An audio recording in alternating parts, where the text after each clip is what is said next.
নমস্কার,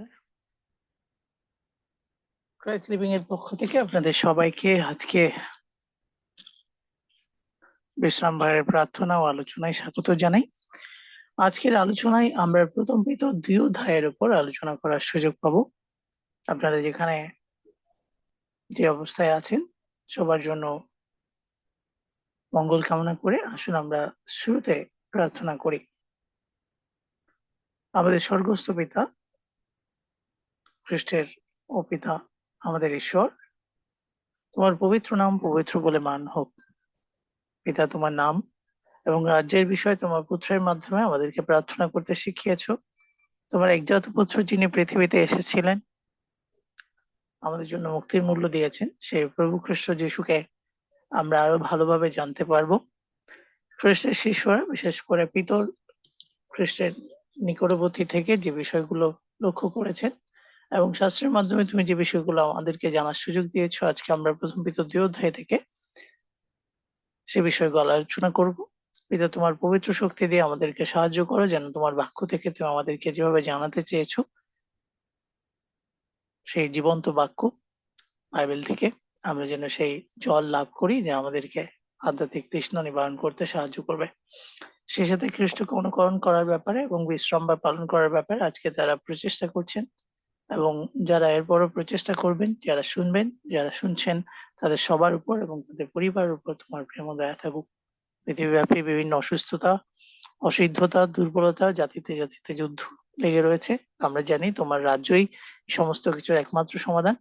তা সত্ত্বেও তোমার পথে চলার জন্য এবং তোমার পথে লোকেদেরকে ডাকার জন্য যারা খ্রিস্টের নাম ও রাজ্যের বিষয়ে প্রচার করার প্রচেষ্টা করছে, তাদের সবার উপর এবং আমরা যারা খ্রিস্টকে অনুকরণ করে আমাদের জীবনকে ক্রাইস্ট লাইভিং এ কিভাবে খ্রিস্টকে অনুকরণ করতে পারি সে প্রচেষ্টা করে চলছে, আমাদের প্রচেষ্টার উপর তোমার পবিত্র আত্মা দিয়ে আমাদের পরিচালনা দিও। খ্রিস্ট যিশু, আপনি আমাদের জন্য উত্তম আদর্শ। হে প্রভু, আপনি দয়া করে আমাদের শক্তি দিন যেন আমরা সে বিষয়গুলো করতে পারি যা আপনি আমাদেরকে দিয়ে করাতে চান। আপনার পবিত্র শক্তি আমাদের সাথে থাকুক। আর এই প্রার্থনা হে খ্রিস্ট যিশু আপনার পবিত্র নামে দয়া করে শ্রবণ ও গ্রহণ করুন। Amen. Dear brothers and sisters, we welcome all of you to discuss with us today 1 Peter chapter 2. We'll read the whole chapter from verse 1 to verse 25. Then we'll come to discuss about these topics. The scriptures mentioned here is also quoted from Peter quoted from different scriptures from Old Testaments, and so we would like to discuss in details as it is considerable in our time and with our topics. Thank you. আসুন তাহলে প্রিয় ভাই বোনেরা আমরা পড়তে শুরু করি। প্রথম পিতর 2 অধ্যায়। তো আমরা জানি যে পিতর খ্রিস্টের একজন প্রেরিত এবং তিনি যে বাক্যগুলো এখানে জানাতে চেয়েছেন সেই সমস্ত বাক্য তিনি যা কিছু লিখেছেন তার ভিত্তি ছিল বাইবেল, যেগুলোকে আমরা পুরাতন নিয়ম বলছি, যা এখানে কোড হিসাবে দেওয়া হয়েছে। তো আমরা প্রচেষ্টা করব সে বিষয়গুলো জানার, কিভাবে পিতর সেই বিষয়গুলোর সাথে খ্রিস্ট যিশুকে সম্পর্কযুক্ত করেছেন এবং আমরা কিভাবে পিতরের এই উত্তম উদাহরণ অনুকরণ করতে পারি যা আমাদের জীবনে অত্যন্ত গুরুত্বপূর্ণ। এক পথ অতএব তোমরা সমস্ত দুষ্টতা ও সমস্ত ছল, কপটতা, মাৎসর্য ও সমস্ত পরিবার ত্যাগ করিয়া নবাজাত শিশুর ন্যায় সেই পরমাত্মিক অমাশ্রিত দুগ্ধের লালসা করো, যেন তাহার গুণে পরিত্রাণের জন্য বৃদ্ধি পাও। যদি তোমরা এমন আশাদ পাইয়া থাকো যে প্রভু মঙ্গলময়, তোমরা তাহারই নিকটে মনুষ্য কর্তৃক অগ্রাহ্য কিন্তু ঈশ্বরের দৃষ্টিতে মনোনীত ও বহুমূল্য জীবন্ত প্রস্তরের নিকটে আসিয়া জীবন্ত প্রস্তরের ন্যায় আত্মিক গৃহস্বরূপে গাঁথিয়া তোলা যাইতেছে, যেন পবিত্র যাজকবর্গ হইয়া যীশু খ্রিস্ট দ্বারা ঈশ্বরের গ্রাহ্য আত্মিক বলি উৎসর্গ করিতে পারো। কেননা শাস্ত্রে এই কথা পাওয়া যায়, দেখো আমি সিওনে কোণের এক মনোনীত মহামূল্য প্রস্তর স্থাপন করি, তাহার উপর যে বিশ্বাস করে সে লজ্জিত হইবে না। অতএব তোমরা যাহারা বিশ্বাস করিতেছ ওই মহামূল্যতা আমাদের জন্য, কিন্তু যাহারা বিশ্বাস করে না তাহাদের জন্য যে প্রস্তর ঘাতকেরা অগ্রাহ্য করিয়াছে তাহাই কোণের প্রধান প্রস্তর হইয়া উঠিল। আবার তাহা হইয়া উঠিল ব্যাঘাতজনক প্রস্তর, অবিঘ্নজনক পাষাণ। বাক্যের অবাধ্য হওয়াতে তাহারা ব্যাঘাত পায় এবং তাহার জন্যই নিযুক্ত হইয়াছিল। কিন্তু তোমরা মনোনীত বংশ, রাজকীয় যাজকবর্গ, পবিত্র জাতি, ঈশ্বরের নিজস্ব প্রজাবৃন্দ, যেন তাহারই গুণকীর্তন করো, যিনি আমাদিগকে অন্ধকার হইতে আপনার আশ্চর্য জ্যোতির মধ্যে আহ্বান করিয়াছেন। পূর্বে তোমরা প্রজা ছিলে না, কিন্তু এখন ঈশ্বরের প্রজা হইয়াছ। দয়াপ্রাপ্ত ছিলে না, কিন্তু এখন দয়া পাইয়াছ। প্রিয়তমেরা, আমি নিবেদন করি, তোমরা বিদেশী ও প্রবাসী বলিয়া মানসিক অবিলাস সকল হইতে নিবৃত্ত হও।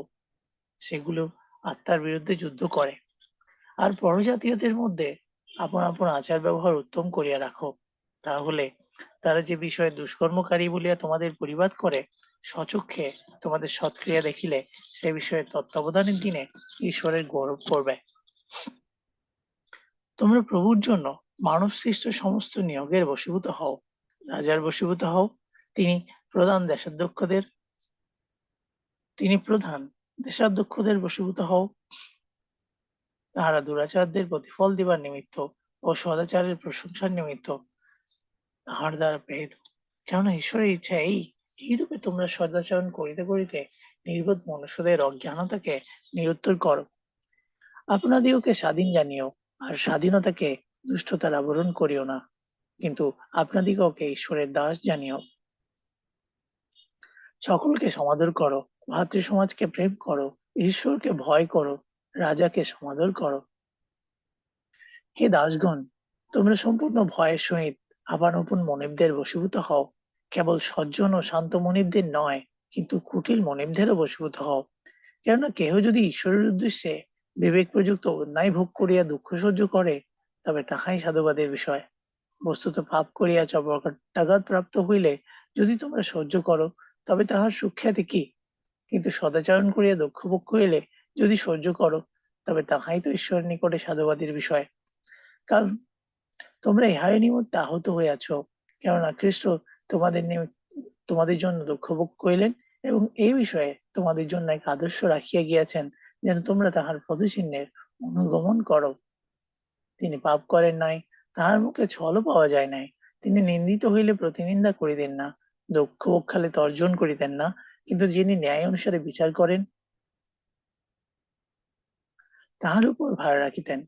তিনি আমাদের পাপ ভার তুলিয়া লইয়া আপন নিজ দেহে কাষ্ঠের উপরে বহন করিলেন, যেন আমরা পাপের পক্ষে মরিয়া ধার্মিকতার পক্ষে জীবিত হই। তাহারই ক্ষত দ্বারা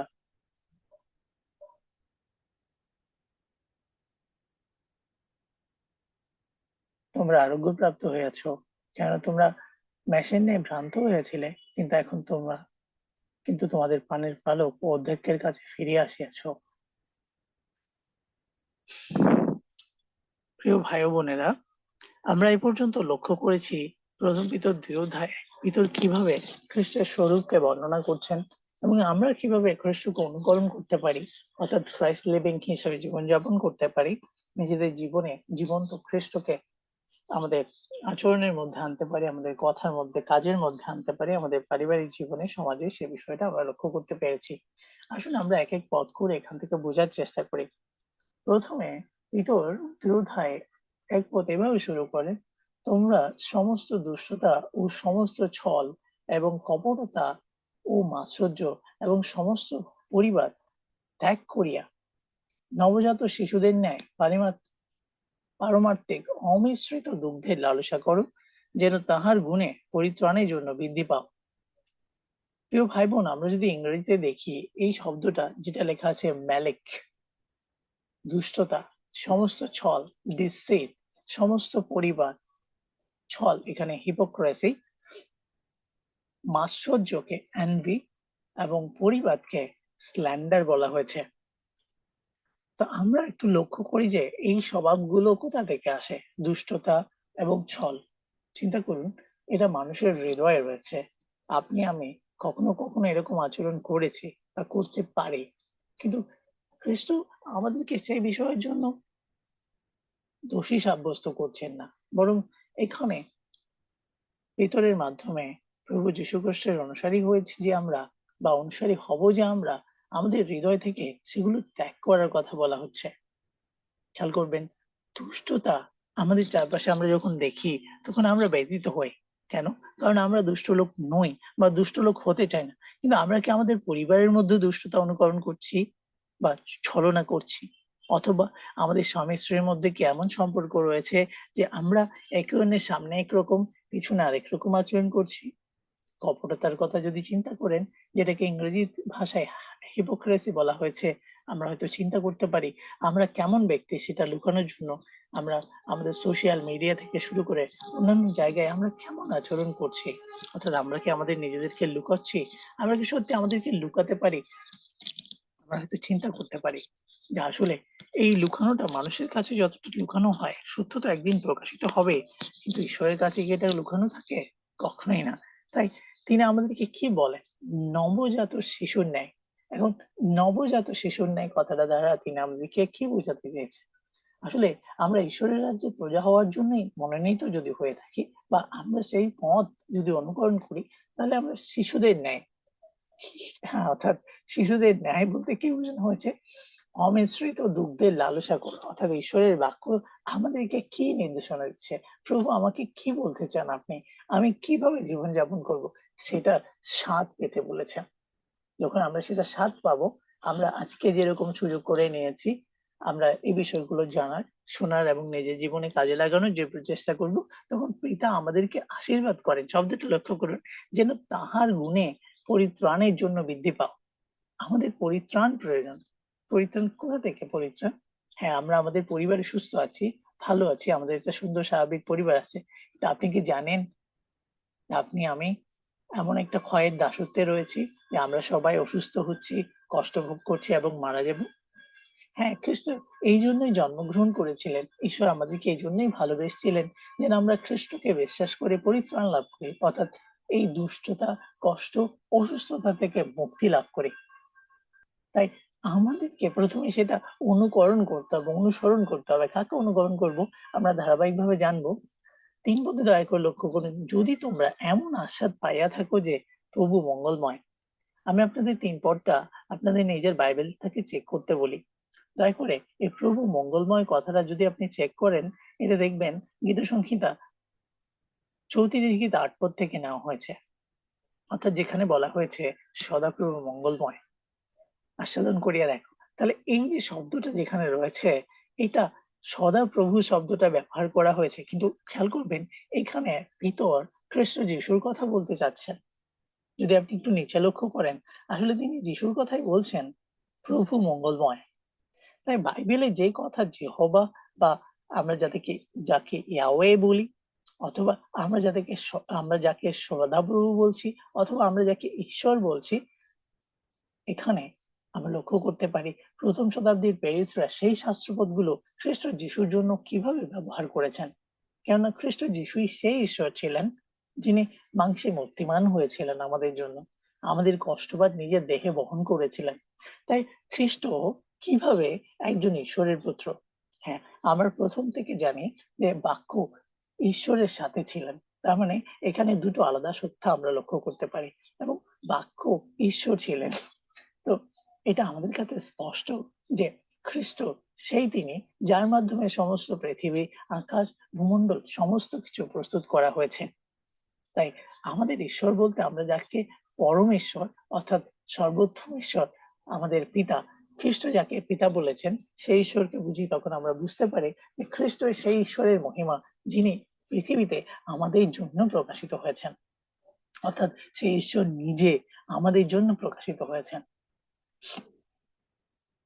এখন ৪ পদ দয়া করে লক্ষ্য করুন, তোমরা তাহারই নিকটে।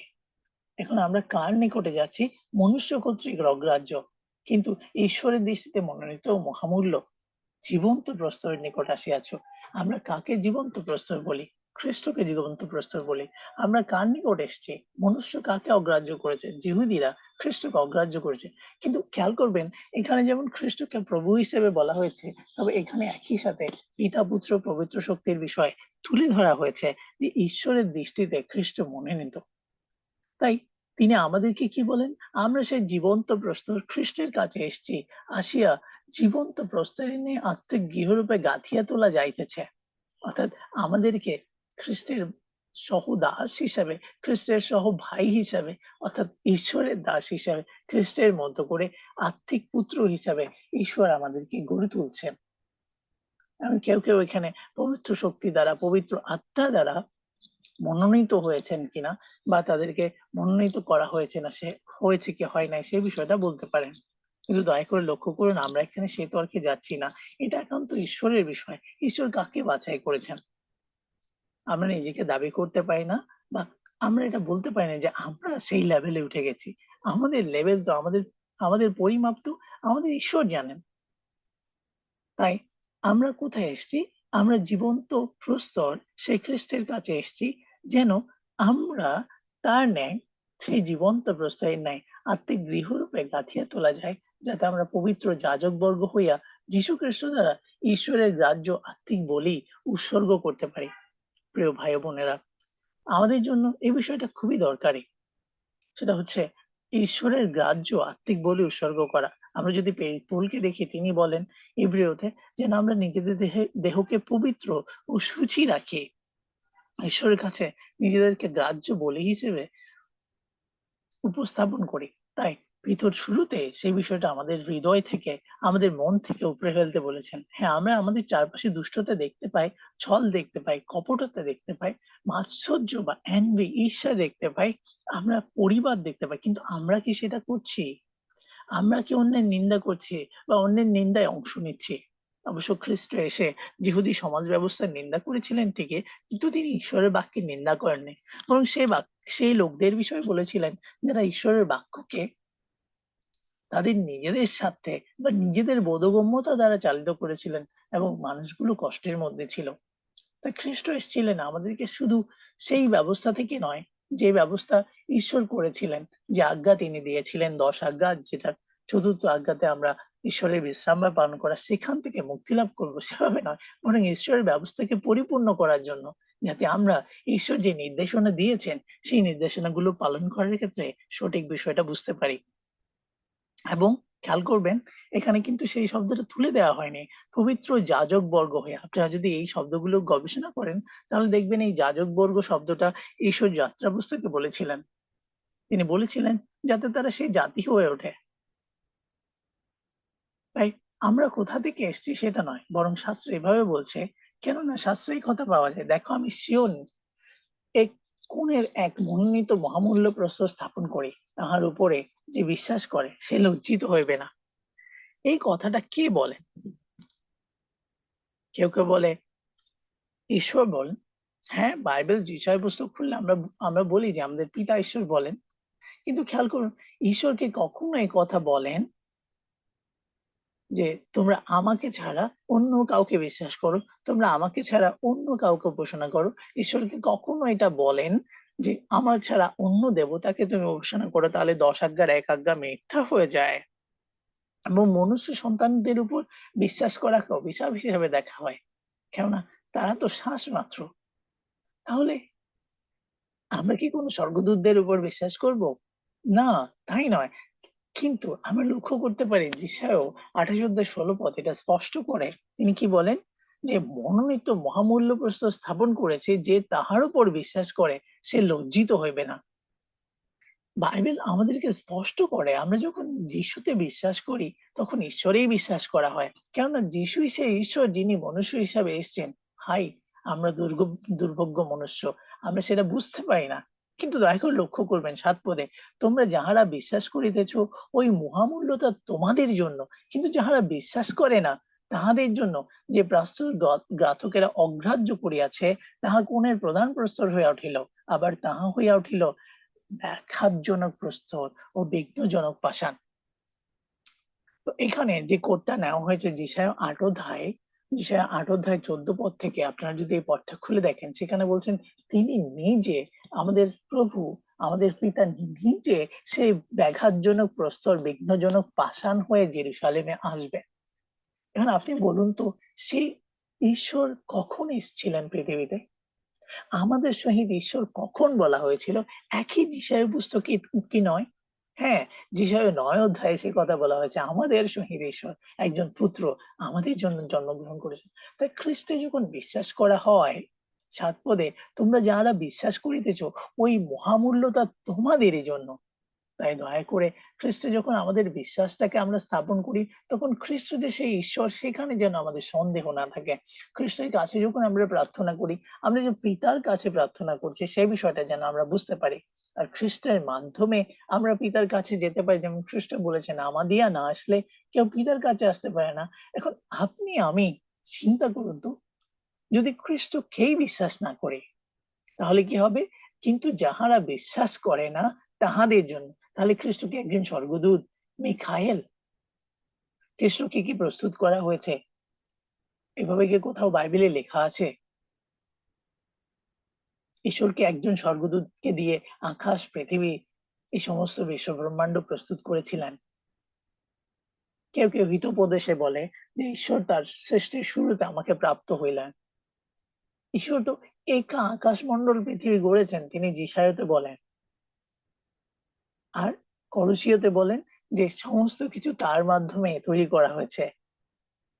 তাহলে কে সে ঈশ্বর তা জানার জন্য দয়া করে এইখানে যে কোড করা হয়েছে, পিতর যেখান থেকে কোড করেছেন যিশায়া ৮ অধ্যায় ১৪ পদ, দয়া করে আপনার নিজের বাইবেল থেকে লক্ষ্য করার জন্য অনুরোধ করি। তাহলে বাক্যের অবাধ্য হওয়াতে তাহারা ব্যাঘাত পায় এবং তাহারই জন্য নিযুক্ত হইয়াছিল। এখন আপনি আমি কে এমন ব্যক্তি হয়ে উঠবো যে আসলে আমরা খ্রিস্টকে বিশ্বাস করছি না? হ্যাঁ, অবশ্য আমরা সেই রকম লোকদের মতো উঠতে পারি যারা সত্যি বাইবেল থেকে অনেক কিছু জানে, ঈশ্বরের ব্যবস্থা জানে, কিন্তু তারা খ্রিস্টকে বিশ্বাস করেনি। তাই এটা ব্যাঘাতজনক প্রস্তর ও বিঘ্নজনক পাষাণ হয়েছে। কিন্তু আপনার আমার জন্য ঈশ্বর সেটা চান না। তিনি আমাদের জন্য কি চান? তিনি বলেন, কিন্তু তোমরা মনোনীত বংশ, রাজকীয় যাজকবর্গ, পবিত্র জাতি, ঈশ্বরের নিজস্ব প্রজাবৃন্দ। তার প্রিয় ভাই বোন, আসুন আমরা আমাদের হৃদয়ে যে অন্ধকার রয়েছে, আমরা পিতার কাছে প্রার্থনা করি যেন আমাদের অন্ধকার হতে যে আশ্চর্য জ্যোতি উদিত হয়েছে, খ্রিস্ট যিশু যে ঈশ্বর আমাদের জন্য এসেছেন, তার উপর বিশ্বাস করি। আমরা তো প্রজা ছিলাম না, অর্থাৎ আমরা যিহুদি ছিলাম না, কিন্তু আমরা এখন যিহুদি হই বা না হই, আমরা ঈশ্বরের প্রজা হয়েছি, ঈশ্বরের নিযুক্ত যিহুদি হয়েছি, ঈশ্বরের যাজক হওয়ার সুযোগ পাচ্ছি, ঈশ্বরের প্রজা হওয়ার সুযোগ পাচ্ছি, তাই না?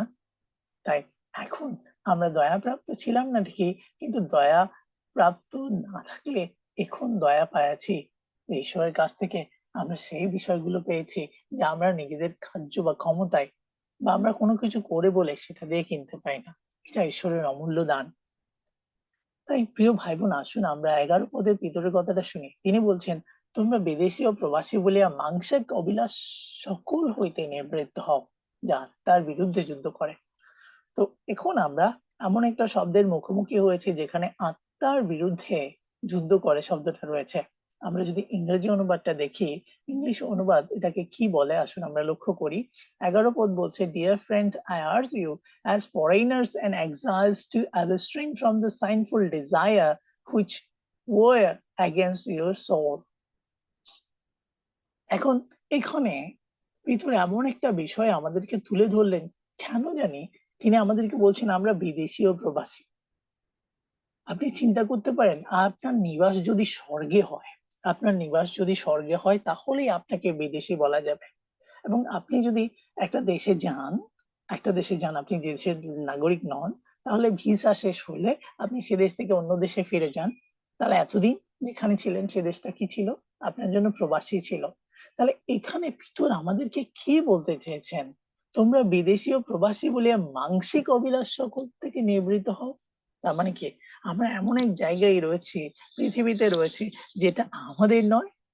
আমরা কি তাহলে এটা বুঝতে পারছি খ্রিস্ট এটা বলেছেন যে আমার রাজ্য এই জগতের নয়, তাই না?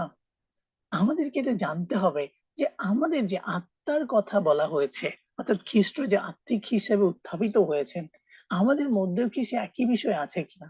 এখন কেউ কেউ হয়তো বলতে পারেন আত্মার অমরতার বিষয়। আচ্ছা, একটু চিন্তা করুন তো, যিরমিয়াকে যখন ঈশ্বর বলেন যে আমি তোমাকে মাতৃগর্ভে দেখেছি, অথবা দাউদ যখন বলেন আমি আপনি আমাকে মাতৃগর্ভে বুনিয়াছেন, আপনার বাক্যে আমার জন্য সমস্ত কিছু লিখিত ছিল, অথবা খ্রিস্টকে যখন তার মায়ের গর্ভে পাঠানো হয়েছিল, আমরা কিভাবে মায়ের গর্ভে আসি। তাই আমাদের হয়তো এটা জানার প্রয়োজন রয়েছে। আমরা এটা বিবেচনা করতে পারি যে পিতা আসলে আমাদেরকে কি বলতে চান, কেন আমাদেরকে বলা হয়েছে আমরা বিদেশি, আমরা প্রবাসী, আমরা মানসিক জীবনযাপন করছি, এটার বাইরে কি রয়েছে।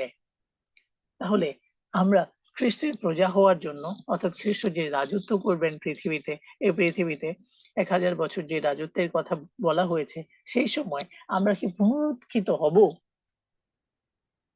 এখন যে সময়টা চলে যাচ্ছে, আমরা যখন বৃদ্ধ হয়ে যাব, মারা যাব, এবং অন্য ধর্মের যে লোকেরা রয়েছে তাদের বিষয়ে কি বলা যায়।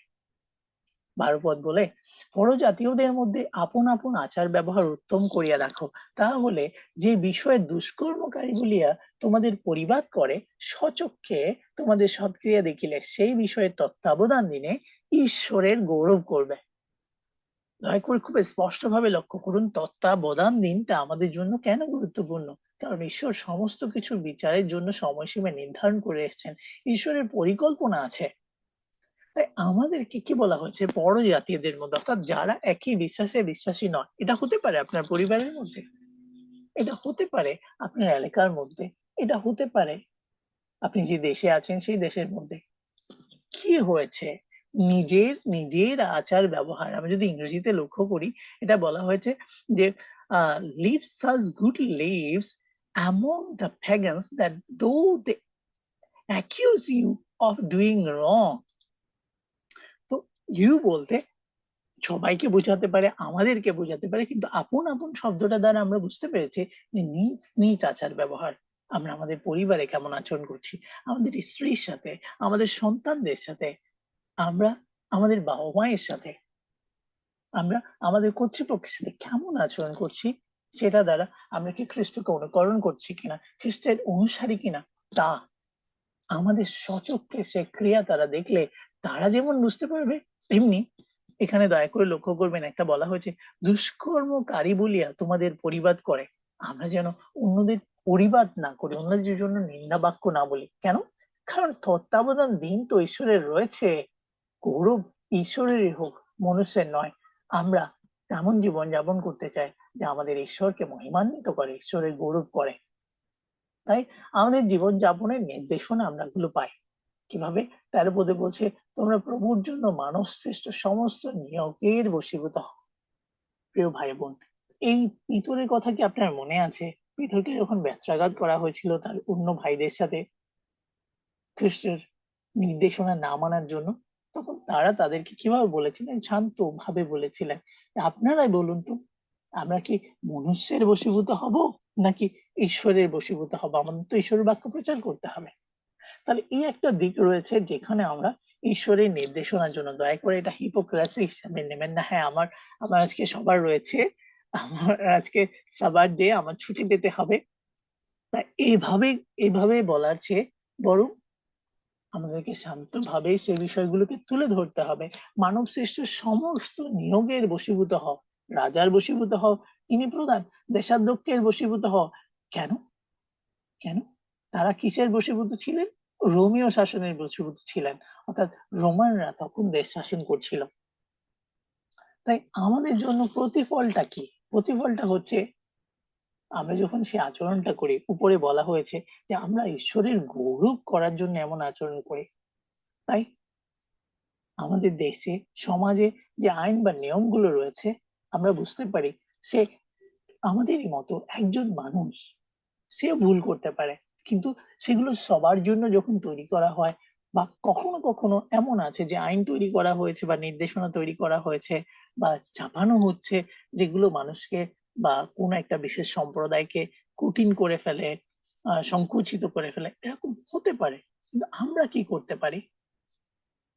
আমরা এখানে বুঝতে পারি 15 পদে কি লেখা আছে, ঈশ্বরের ইচ্ছা এই যেন এইরূপে তোমরা সদাচরণ করিতে করিতে নির্বোধ মনুষ্যদের অজ্ঞানতাকে নিরুত্তর করো। আমরা প্রিয় যেমন বলেছিলেন, মন্দের দ্বারা পরাজিত হই না, মন্দের দ্বারা পরাজিত না হয়ে বরং উত্তম আচরণ করি। ফলস্বরূপ কি হবে, আমরা খ্রিস্টের যে স্বাধীনতা পেয়েছি সেই স্বাধীনতাকে দেখাতে পারি কিভাবে। 16 পদ দয়া করে লক্ষ্য করুন, আপনাদেরকে স্বাধীন জানিও আর স্বাধীনতাকে দুষ্টতার আবরণ করিও না, কিন্তু আপনাদের ঈশ্বরের দাস জানিও। আপনি কিছু চিন্তা করতে পারেন, আপনার বাবার একটা বাড়ি আছে, সে বাড়িতে অন্যদের ভাড়াটিয়া আছে, তো ভাড়াটিয়ারা কখনো কখনো সে বাড়ির দেয়ালে প্যারাক করে, টাইলস ভাঙে, ময়লা লাগায়, তো সন্তান হিসেবে আপনার হৃদয়ে কষ্ট লাগে। কিন্তু আপনি কি মনে করেন, অবশ্য আপনার বলার অধিকার রয়েছে, আপনি বলতে পারেন, কিন্তু যদি হয় সে বাড়িতে আপনার বাবা এমন লোকদের রেখেছেন যারা বাড়িটা দেখাশোনা করে, তারা সেই লোকদের রাখবে কি রাখবে না, সেখান থেকে বের করে দেবে কিনা, যতদিন আপনার বাবা আছেন ততদিন পর্যন্ত সেই কর্তৃত্বটা কার, পিতার। আমাদের ঈশ্বর কি পৃথিবী থেকে চলে গেছেন? কেউ কেউ হয়তো এমন মনে হতে পারে, কিন্তু আমরা যা দেখেছি, আমরা যা জেনেছি, আমরা কি সেটা সাথে সাথে আইন নিজের হাতে তুলে নেব, নাকি আমাদের পিতাকে জানাবো? খ্রিস্ট যে কাজটি করেছেন দয়া করে লক্ষ্য করুন, তিনি এখানে আমাদেরকে সেটা বলছেন, আমাদের যে স্বাধীনতা, খ্রিস্ট আমাদেরকে স্বাধীন করেছেন, পুত্র আমাদেরকে সেই পিতার বাড়িতে স্বাধীন করেছেন। তা আমাদের যে স্বাধীনতা, আমরা সেটা দিয়ে অন্যের উপরে, হে কেন আমার বাড়িতে এরকম করেছো, এটা আমার বাবার বাড়ি, তুমি জানো না? হ্যাঁ, খ্রিস্ট তার মন্দিরে, ঈশ্বরের সে মন্দিরে সেটা করেছিলেন তাদেরকে শেখানোর জন্য, তাদেরকে দেখানোর জন্য। খ্রিস্টের কাছে সে কর্তৃত্ব দেয়া ছিল, কিন্তু আপনার আমার যে কর্তৃত্ব, আমরা জানি আমাদের উপরে আমাদের পিতা রয়েছেন, যিনি এই সমস্ত বিষয় দেখাশোনা করার জন্য দায়িত্ববান, নিশ্চয়ই সেই লোকদেরকে দিয়েছেন। তাই আপনি আমি হস্তক্ষেপ করার আগেই আমাদের পিতাকে জানানোর চেষ্টা করি। সকলকে সমাদর করো, ভাতৃ সমাজকে প্রেম করো, ঈশ্বরকে ভয় করো, রাজাকে সমাদর করো। আমাদের ভয়ের বিষয়টা এই যে শ্রদ্ধাপূর্বক আচরণ, এই যে যেন আমরা আমাদের ঈশ্বরকে ভয় করি, আমরা ঈশ্বরের প্রতি believers fear God, honor the emperor। আমরা আমাদের ভাতৃ সমাজকে, যারা আমাদের মতো সহ বিশ্বাসী রয়েছে, খ্রিস্টকে অনুকরণ করার চেষ্টা করছে, এমনকি অন্য কোনো ধর্ম পালন করছে, কিন্তু তিনি নিজের বিবেক বা চিন্তা দ্বারা এমন বিষয়গুলো করছেন যেগুলো সমস্ত মানুষের জন্য উপকারী, তখন আমরা নিশ্চয়ই সেখানে রেসপেক্ট দেখাতে, সম্মান দেখাতে, এই জন্য বলা হয়েছে এটা সকলকে সমাদর করার বিষয়, এভরিওয়ান। দয়া করে মনে রাখুন, তিনি আমার সাথে খ্রিস্টান নন, তিনি আমার সাথে মুসলিম নন, তিনি আমার সাথে হিন্দু নন, তিনি আমার সাথে বৌদ্ধ নন, এভাবে বলছি না, বরং আমরা একটা পরিবার, আদম আদম এর মাধ্যমে একটা পরিবার, যেটা ঈশ্বর আমাদেরকে সৃষ্টি করেছেন। তাই সেই পরিবারে আমাদের পিতার একজন সন্তান হিসেবে আমাদের সহ ভাই বোনদের সাথে এবং যারা সহ বিশ্বাসী রয়েছে তাদের সাথে আমরা এমন প্রেম দেখিয়ে চলি। এবার দয়া করে লক্ষ্য করবেন, এই অধ্যায়ে দাস এবং মনিবদের কথা বলা হয়েছে। তো কখনো কখনো আমি বললাম যে আমরা এমন আচরণ হয়তো আশেপাশের লোকদের কাছ থেকে আমাদের সহ্য করতে হতে পারে, যা কঠিন হতে পারে, অর্থাৎ তাড়না, কষ্ট, দুঃখ, যন্ত্রণা। দেখো লক্ষ্য করবেন, বস্তুত পাপ করিয়া চপলটাঘাত প্রাপ্ত হইলে যদি তোমরা সহ্য করো, তবে তাতে সুখ্যাতি কি। আপনারা নিশ্চয়ই এটা পড়ার সময় খ্রিস্টের বিষয়ে মনে পড়েছে। হ্যাঁ, খ্রিস্ট বলেছিলেন যে কেবলমাত্র যারা তোমাদেরকে ধার দেয় তাদেরকে ধার দিলে, তো যারা তোমাদের জন্য প্রার্থনা করে তাদের জন্য প্রার্থনা করলেই কি যথেষ্ট? না, তিনি বলেছিলেন শত্রু দিগকেও প্রেম করো। তাই বলতে গেলে আমরা যদি সদাচরণ করে দুঃখ ভোগ করি, অর্থাৎ আমাদের সমাজ, আমাদের চারপাশের লোকেরা, আমাদের পরিবার, এমনকি আমরা নিজেরাও কোনো কোনো কারণে নিজেদের আচরণের কারণে নিজেদেরকে দোষী বোধ করি, তাহলে 21 পদ দয়া করে লক্ষ্য করুন, তোমরা ইহার নিমিত্ত আহত হইয়াছ, কেননা খ্রিস্ট তোমাদের জন্য দুঃখ ভোগ করলেন, তোমাদের জন্য এক আদর্শ রেখে গিয়েছেন, যাতে তোমরা তার পদচিহ্নের অনুগমন করো। এবং খ্রিস্টের পদচিহ্ন কি ছিল, দুঃখ ভোগ কি ছিল, আমরা জানি যিশায়া 53 অধ্যায়ের পর সেটা পিতর কোট করবেন এই জায়গায়। যিশায়া 53 অধ্যায় আমরা দেখতে পাই তিনি আমাদেরকে আমাদের যে বোঝা, আমাদের যে পাপ, আদমজাত অসিদ্ধতা, সেটাকে মুক্তির মূল্য দিয়ে কিনে নিয়েছেন। কিন্তু আদর্শটা লক্ষ্য করবেন। আমি বলছিলাম যে কখনো কখনো আমরা হয়তো আমাদের নিজেদের আচরণের কারণে কষ্ট ভোগ, দুঃখ ভোগ করতে পারি। জিহুদি সমাজ যে কারণে খ্রিস্টকে অস্বীকার করে, খ্রিস্টকে গ্রহণ করে না, তারা মনে করে যে খ্রিস্ট কেন ফরসি বা সদ্দুকীদের বিরুদ্ধে বললেন। আসলে তিনি কি ফরসি বা সদ্দুকীদের বিরুদ্ধে বলছিলেন, নাকি তিনি আসলে এই বিষয়ে বলছিলেন যে তারা যে নির্দেশনাগুলো দিচ্ছিল সেগুলো ঈশ্বরের নির্দেশনা ছিল না। তাদের ধর্মীয় পোশাক পরেছিল ঠিকই, কিন্তু সেই ধর্মীয় পোশাকের আড়ালে তারা নিজেরাই যেটাকে ধার্মিকতা মনে করতো সেটা অন্যদের উপর চাপিয়ে দিচ্ছিল, অন্যদের স্বাধীনতাগুলোকে কেড়ে নিয়েছিল। হতে পারে, আমাদের সমাজও হতে পারে, আমাদের পরিবারও হতে পারে, অথবা আমরা যে ধর্মীয় সংগঠনের মধ্যে থাকি সে ধর্মীয় সংগঠনও হতে পারে। কখনো কখনো আমাদের উপর এমন বিষয়গুলো চাপিয়ে দিতে পারে, আমরা সেগুলোকে ধার্মিকতা মনে করতে পারি। কিন্তু মনে করুন তো, চিন্তা করুন তো, খ্রিস্ট আমাদেরকে স্বাধীনতার নিমিত্তে আহত করেছেন।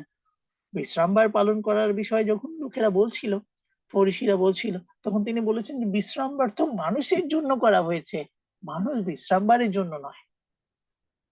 পিতা আদমকে মাত্র একটা নির্দেশনা দিয়েছিলেন, এই গাছের ফল খেও না।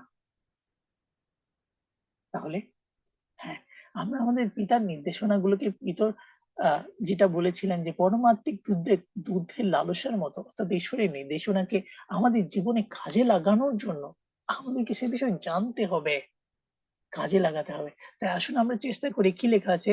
তিনি পাপ করেন নাই, তার মুখে কোনো ছলও পাওয়া যায় নাই। আমরা তো এটার একেবারেই বিপরীত, তাই না? আমরা তো কথায় কাজে চিন্তায় ভুল করছি। আমরা কখনো কখনো রেগে যাই, নিজে ভুলটা বুঝতে পারি না, নিজের পরিবার পরিজন, এমনকি বিবাহ সাথীর সাথে খারাপ ভাবে আচরণ করছি, নিজেদের বাবা মার সাথে খারাপ ভাবে আচরণ করছি, অথবা বুঝতে না পেরে লোভের কারণে, অসুস্থতার কারণে, ধারণার কারণে, শারীরিক মানসিক দুর্বলতার কারণে ভুল করে ফেলছি। ঈশ্বর বলছে তিনি নিন্দিত হইলে প্রতিনিন্দা করতেন না, দুঃখ ভোগকালে তর্জন করিতেন না, কিন্তু যিনি ন্যায় অনুসারে বিচার করেন তার উপরে ভার রাখতেন। তাই আসুন আমাদের চারপাশে ঘটা মন্দতা গুলো সম্পর্কে আমরা প্রতিবাদ জানাতে পারি, প্রতিবাদ করতে পারি, তবে তার আগে আমরা আমাদের পিতার কাছে যাই। আমরা আমাদের পিতার কাছে প্রার্থনা করি, প্রভু আমি পারছি না, হে খ্রিস্ট যিশু আমি পারছি না, আপনার মতো করে আমার সে অধিকার নেই, সেই ক্ষমতা নেই, কিন্তু থাকলেও আপনি তো সেটা করেন নাই। তিনি পিতর যখন সেই দাসের কান কেটে ফেলছিল সে সময় তিনি কি বলেন? তুমি কি জানো পিতর, যদি আমি চাইতাম আমার পিতার কাছে ইহা অপেক্ষা দ্বাদশ বাহিনী অপেক্ষা এমন সৈন্যবাহিনী এখানে চলে আসতো, কিন্তু খ্রিস্ট কি সেটা করেছিলেন? না, খ্রিস্টের বিশ্বাস বজায় রেখেছিলেন যে পিতা ঈশ্বর সমস্তই দেখতে পান। তাই আসুন আমি আপনি যখন এরকম কষ্ট, তাড়না, দুঃখ ভোগ করি, অসুস্থ হই, কষ্ট পাই মনে হৃদয়ে, তখন আমরা আমাদের মন হৃদয়কে খুলে আমাদের পিতার কাছে যাই, আমাদের পিতার কাছে বলি, খ্রিস্টকে বলি, প্রভু আমি পারছি না, দয়া করে আমাকে সাহায্য করুন। 24 পদে তিনি বলছেন, তিনি আমাদের পাপ ভার তুলিয়া লইয়া আপনি নিজ দেহে কাষ্ঠের উপরে বহন করিলেন, যেন আমরা পাপের পক্ষে মরিয়া ধার্মিকতার পক্ষে জীবিত হই, তাহার ক্ষত দ্বারা তোমরা আরোগ্য প্রাপ্ত হইয়াছ। প্রিয় ভাই বোন, সত্যি আপনাদেরকে ধন্যবাদ জানাই। আপনারা খ্রিস্টকে অনুকরণ করার জন্য কত প্রচেষ্টা করছেন না জানি। এমন কতবার হয়েছে যখন আপনি ভেঙে পড়েছেন, আবার প্রার্থনা করেছেন, আবার উঠেছেন। সেই ছোটবেলাতে একটা বাচ্চা যখন হেঁটে যায়, তখন তার বাবা মা কখনো কখনো তাকে হাঁটা শেখানোর জন্য হয়তো একটু ছেড়ে দেয়। আপনি যদি একটা সাইকেল চালানোর জন্য একটা বালক বা বালিকাকে প্রশিক্ষণ দেন, দেখবেন যে কিছুক্ষণ আপনি ধরে থাকার পরে তাকে একটু ছেড়ে দেন, হয়তো সে এতে পড়ে গিয়ে আঘাত পায়, ব্যথা পায়, কিন্তু পর মুহূর্তে যেন আবার চালাতে পারে, আপনি আবার তাকে ধরে সাহায্য করেন, সে ছোট বাচ্চার মতো যে পড়ে কান্না করছে। তাই আসুন, খ্রিস্ট আমাদের পাপ ভার তুলে লইয়াছেন। যখন আপনি আমি পাপ করি, অসুস্থ হয়ে কষ্ট ভোগ করে, আমরা যখন পারি না, প্রভু আমি পারি নাই আপনার মতো বিচার ভার রাখতে পারি নাই, আমি হঠাৎ করে আমার বিবাহ সাথীকে, আমার সন্তানকে, আমার বাবা মাকে, আমার আত্মীয় পরিজনকে হঠাৎ করে কিছু বলে ফেলেছি, হঠাৎ করে কিছু করে ফেলেছি, এমন কিছু করে ফেলেছি যেটা করা উপযুক্ত ছিল না, পিতা আমি কি করব? আসলে লেখা আছে তিনি যেন আমরা পাপের পক্ষে মরিয়া ধার্মিকতার পক্ষে জীবিত হয়ে, খ্রিস্ট এই জন্য আমাদের সে ধার্মিকতাকে জীবিত করবেন। তাহার ক্ষত দ্বারা তোমরা আরোগ্য প্রাপ্ত হয়ে আছো। তাই আসুন আমরা মেষের মতো ভ্রান্ত ছিলাম ঠিকই, কিন্তু এখন খ্রিস্টের কাছে ফিরে আসি, আমাদের পিতার কাছে ফিরে আসি এবং তার কাছে প্রার্থনা করি। শেষে প্রার্থনা করি, আমাদের স্বর্গীয় পিতা, আমাদের ঈশ্বর, তোমার পবিত্র নামের গৌরব হোক। পিতা, তোমাকে ধন্যবাদ, তোমার পুত্রের মাধ্যমে মুক্তির মূল্য দিয়ে আমাদেরকে আজকে বিশ্রাম করার সুযোগ দিয়েছো। এখন এই বাক্য থেকে যা বিষয়গুলো আমরা শিখেছি সেগুলো কাজে লাগানোর ক্ষেত্রে আমরা যারা প্রচেষ্টা করব, আমাদের প্রচেষ্টার উপর আমাদের আমাদের পরিবারের উপর তোমার প্রেম ও আশীর্বাদ থাকুক। সমস্ত তোমার গৌরবার্থে হোক। আমাদের অসিদ্ধতা ও পাপ খ্রিস্টের মুক্তির মূল্যে তুমি ক্ষমা করো। শেষে সমস্ত উদ্বিগ্নতা, চিন্তা আমাদের জন্য মুক্তির মূল্য দিয়ে তোমার রাজ্যের প্রতি আহ্বান করেছেন সেই খ্রিস্ট যিশুর উত্তম নামের দ্বারা দয়া করে শ্রবণ ও গ্রহণ করুন। আমেন। ধন্যবাদ।